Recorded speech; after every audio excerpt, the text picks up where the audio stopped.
Fala galera, maravilha? Eu sou Bob Nascimento, consultor financeiro, e no vídeo de hoje eu quero conversar com você aí que diz que não tem tempo para acompanhar os investimentos. Saiba que existe uma estratégia para você. Fica nesse vídeo.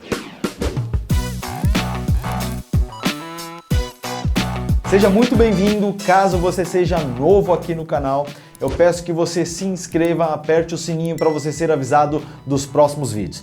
Antes de mais nada, eu quero te explicar um termo nos investimentos que significa estratégia passiva de investimentos e estratégia ativa de investimentos. Então vamos construir o raciocínio. O termo ativo significa quando você estuda os ativos, sejam eles, e aqui eu vou citar a renda variável, tá? Porque hoje tá na moda a renda variável, então vamos falar de renda variável.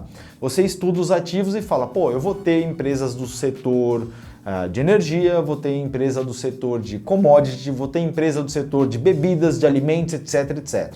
Você estuda cada um desses ativos e você escolhe aquelas que são as melhores de acordo com a tua estratégia, beleza? Isso é uma gestão ativa, com os percentuais e tudo mais. E talvez essa seja a gestão que você pare e pense, porra, não tenho tempo para fazer isso, então não vou fazer. Só que talvez você não saiba que existe a estratégia passiva. E sim, a passiva é aquela onde você toma um menor risco e você pode replicar e estar exposto em diferentes tipos de risco. Calma que você vai entender. Então, como o vídeo mesmo diz, é para quem não tem tempo de estudar.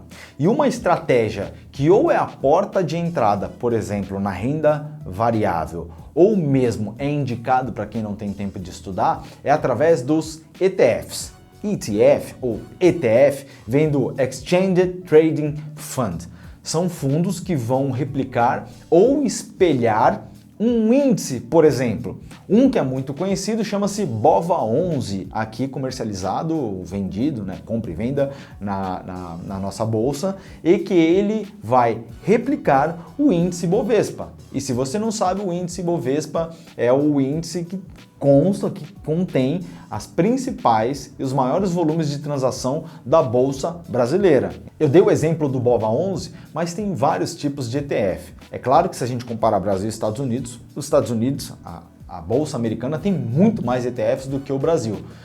Mas existem ETFs que replicam, por exemplo, o índice de pequenas empresas, que é o Small 11, tem um índice que pode replicar, por exemplo, tem um índice que replica a Nasdaq, ou que são empresas de tecnologias, que é o QQQ, ou o IVVB11, que também é muito conhecido, que é da Bolsa Brasileira, que replica o índice do S&P 500. Então você pode sim ter uma posição, ter um percentual em renda variável de forma passiva, sem que você tenha que ficar estudando todas essas empresas.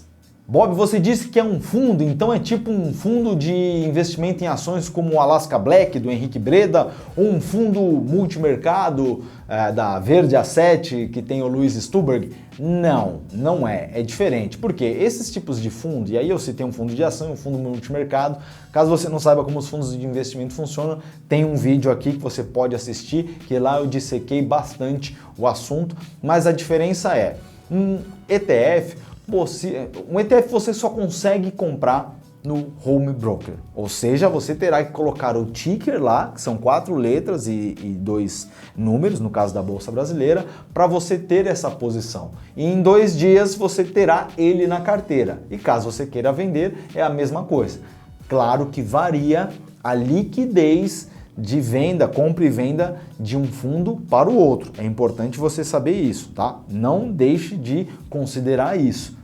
Já um fundo de ações ou multimercado muda a questão de imposto de renda, inclusive entre cada um deles. Existe um gestor ali que está selecionando os ativos e tem uma estratégia. Ele não está simplesmente replicando ou espelhando. Existe ali um gestor que vai, através da estratégia que está lá na lâmina desse fundo de investimento, seja em ações ou multimercado, para obter a maior rentabilidade. Não é à toa que a taxa de administração de um fundo de investimento é maior do que um ETF.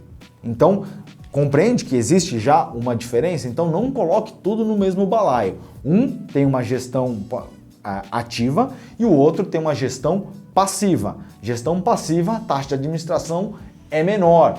Então, ficou claro que o ETF, ele é recomendado para quem quer ter uma exposição, obter um risco maior, nós estamos falando de renda variável, ter um percentual na carteira de forma passiva e sem ter que ficar analisando ativo por ativo. Além disso, ele também pode ser para você uma porta de entrada. Eu não sei, eu tenho pouco dinheiro, por exemplo, para investir em renda variável. Poxa, você pode ter uma exposição em renda variável comprando um BOVA11, o Small 11, o IVVB11. Calma, não é recomendação, eu quero que você entenda quais são esses fundos. Então você entende que você consegue replicar 3 índices diferentes com 3 riscos diferentes, por exemplo, com BOVA11, Small 11 e IVVB11, S&P 500, Small Caps e o Ibovespa. Então isso é importante para quem não tem tempo ou para quem quer entrar de forma, digamos, mais contenciosa na renda variável. Outro ponto que você precisa saber, que eu vou falar novamente, eu já dei uma pincelada lá no início do vídeo, que é a taxa de administração. Eu anotei aqui, só para não falar bobagem para você, que a taxa de administração, por exemplo, do BOVA11 hoje no site estava em 0,54% ao ano. Lembra que eu falei que um fundo de investimento tem uma taxa de administração maior? Geralmente um fundo de investimento, tanto multimercado quanto ação, é comum ser cobrado 2% ao ano, enquanto um ETF cobra 0,54% ao ano. Já, por exemplo, o IVVB11, que replica o S&P 500, a taxa de administração dele, que eu olhei lá na BlackRock, que é quem administra, é de 0,23% ao ano. Então, esse é um outro ponto que também você deve entender. Então, você compreende que não é aquele abismo para você entrar na renda variável. Ou seja, ou eu manjo muito, ou eu vou ter que ir para fundos de investimentos, multimercado, de ações, sem entender, sem saber se o gestor é bom, ruim, ou eu não gosto da taxa de administração que é altíssima, mas taxa de performance. Então, se você quer ter, um risco maior, uma rentabilidade maior e ter exposição em renda variável, eu, Bob, acredito que os ETFs são a melhor porta de entrada para você ter essa exposição. Além do que, se você não tem tempo, mas você pode sim, eu terei 15%, por exemplo, da minha carteira em renda variável. Você pode ter alguns fundos aí como o BOVA11, Small 11 e VVB11. Eu, como investidor de renda variável, após a minha reserva de emergência, praticamente eu só tenho renda variável em ações, fundos imobiliários, stocks, REITs e também ETFs, só que eu gosto muito dos ETFs lá da gringa. Eu posso lhe garantir que os ETFs, seja aqui no Brasil ou lá fora, podem te ajudar muito a começar a entrar nesse mundo da renda variável. Finalizamos esse vídeo, eu peço que você comente, que você compartilhe com os teus familiares, aqueles que sabem muito, aqueles que sabem pouco, não importa. Não seja egoísta com a informação. Você sabia que deve ter algum amigo seu que tem medo de entrar na renda variável e esse vídeo pode fazer diferença para ele? Então, clica no botão de compartilhar e manda lá. E caso você tenha dúvida, deixa aqui nos comentários. Maravilha? Um abraço, nos vemos no próximo vídeo.